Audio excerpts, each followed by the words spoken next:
Professeur Didier Raoult, pouvez-vous décrire l'évolution de l'épidémie depuis cette semaine? Alors, incontestablement, le nombre de cas attestés et le nombre de cas détectés, de cas nouveaux, augmente.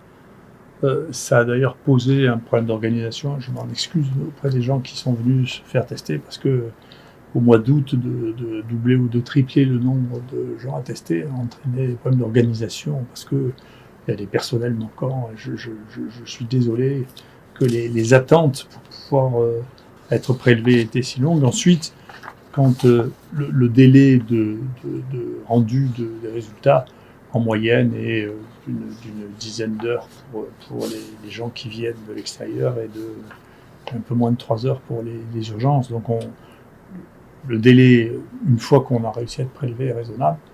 Mais tout le problème, c'est l'organisation avant. Quand il y a plusieurs centaines de personnes qui arrivent, il faut changer la méthode d'organisation. C'est ce qu'on a fait petit à petit. Je pense que ça marche mieux depuis quelques jours, grâce d'ailleurs à l'aide de nos partenaires et grâce à l'assistance publique qui nous a mis à disposition du personnel. On a ouvert les plages horaires et je pense qu'on arrive à faire les choses raisonnablement. Il faut faire attention. D'ailleurs, en même temps, on a beaucoup de PCR contrôlés qui sont positifs en dehors. Il faut faire attention, tout le monde a les mêmes critères et nous, on a entre 30 et 40% de PCR positifs qui viennent se faire contrôler, qui sont négatifs en réalité. Et donc, il faut faire attention. On le signale à nos autorités qu'ils ne soient pas comptés comme des nouveaux cas.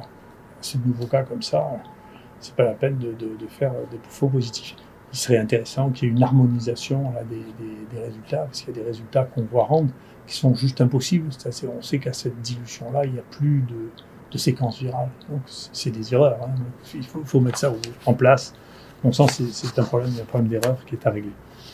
À côté de ça, le nombre de décès chez nous, d'abord, n'augmente pas. Sur cette période qui est donc qu'on estime avoir commencé aux alentours du 15 juin, qu'on appelle le deuxième acte, il y a eu 2953 personnes qui ont été positives, dont 9 sont mortes ici ou ailleurs, avec 0,3% de mortalité, ce qui fait une mortalité très faible. Et parmi les gens qui ont été traités par hydroxychloroquine, azithromycine, il y a eu un mort.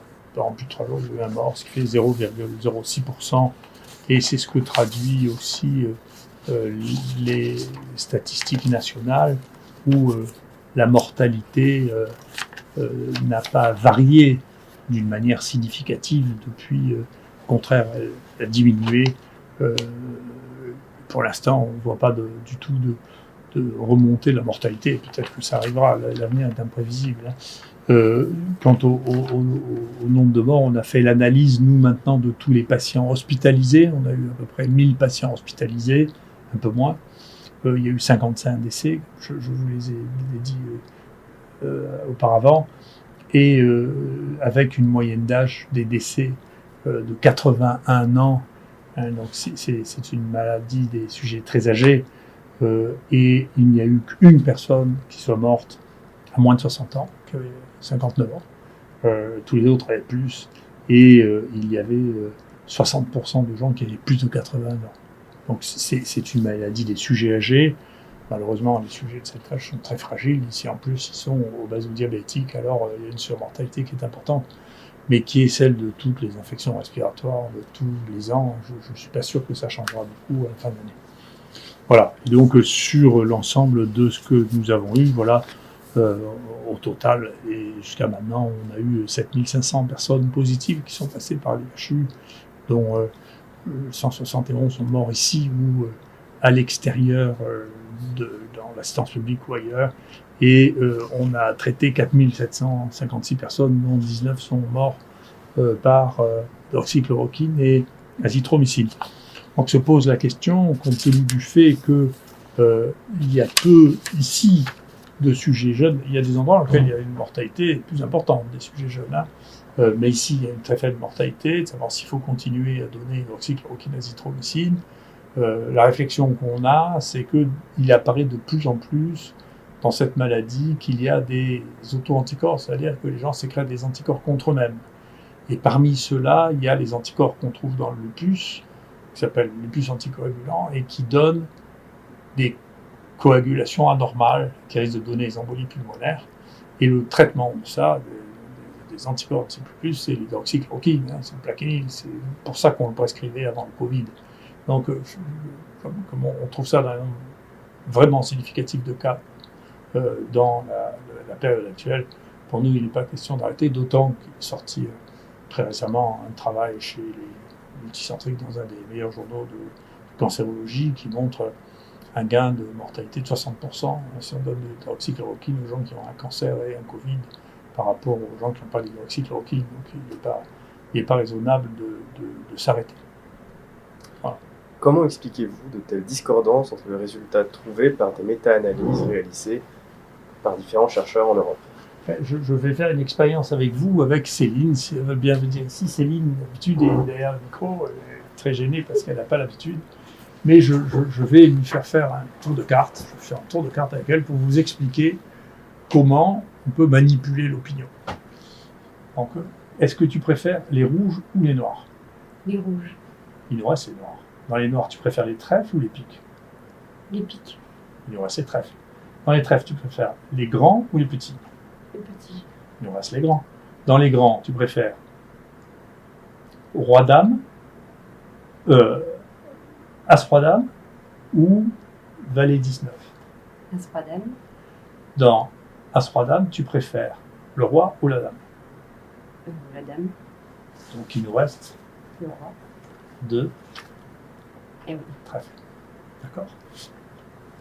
C'est le roi de trèfle. Ouais. Donc c'est pas compliqué. C'est-à-dire que la plupart des gens ne sont pas lucides sur le fait que je choisis toujours ce que je veux.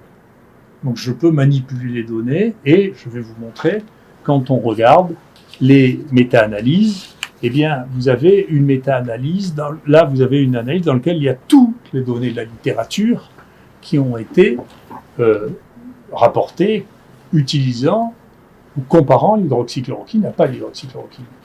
Ensuite, dans toutes ces données-là, vous avez cette étude récente qui a été faite par des jeunes là, qui sont pleins de jus, c'est intéressant à voir, donc ils veulent toujours démontrer, c'est les jeunes, ils veulent démontrer le contraire, moi j'étais comme ça, je aussi, donc ils veulent démontrer le contraire de ce que disent les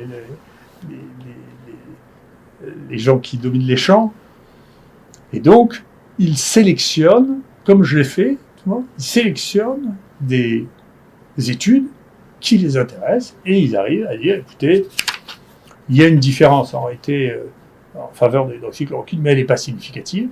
Et vous voyez, nous, hop, c'est en rouge. Nous, au contraire, on a tout pris, mais il y en a qu'on a éliminé pour des raisons qui sont expliquées ici, parce que on considérait qu'elles ne répondaient pas aux bases, non pas méthodologiques, mais médicales. C'est-à-dire que quand on fait, et je suis en train de faire une revue là-dessus, c'est assez intéressant, c'est comment on évalue une étude. Nous, on évalue une méthode sur des critères médicaux. C'est-à-dire, on ne va pas inclure des patients dont on n'a pas fait le diagnostic. Or, donc ça veut dire qu'on élimine l'étude anglaise, dans laquelle il y a 10%, il n'y a pas de diagnostic, il y a marqué Covid négatif, on ne peut pas les utiliser. Après, il y a une grande étude de Skipper, dans la plupart des cas, il n'y a pas de diagnostic. Ils disent, je crois que c'est un Covid. Donc pour nous, côté médical, on ne peut pas utiliser ça. S'il y a le traitement, et si on ne sait pas si le traitement on l'a donné 1 jour, 10 jours, 3 jours, ou qu'on ne connaît pas la dose, on ne peut pas utiliser ça. Ça, c'est le versant médical. Après, les méthodologistes ont leur opinion sur la manière dont on analyse ces données. Mais il y a 2 aspects. Nous, on est attaché au fait qu'on parle de médecine, là, ou pas. Et donc, si on ne parle pas de médecine, on ne veut pas le lire. Et les gens disent, attendez, l'étude est mal faite, on s'en fiche de savoir si c'est la médecine. L'étude, méthodologiquement, ne nous plaît pas. Mais moi, la méthodologie, ça m'est égal. Je veux savoir si on soigne les gens ou pas. Et donc, on arrive, vous voyez, à 2 points de vue complètement différents. J'aurais pu choisir comme carte le 2 de cœur.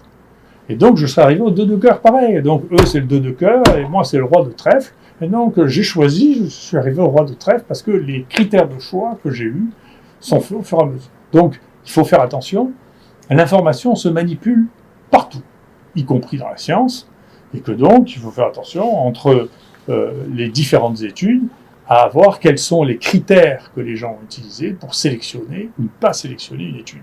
Ensuite, le raffinement méthodologique, je reconnais que je ne suis jamais très confiant dans les raffinements mathématiques. Je crois que, comme mon maître Husserl, les méthodes mathématiques sont là pour habiller les idées. Je ne changerai pas d'opinion. Merci.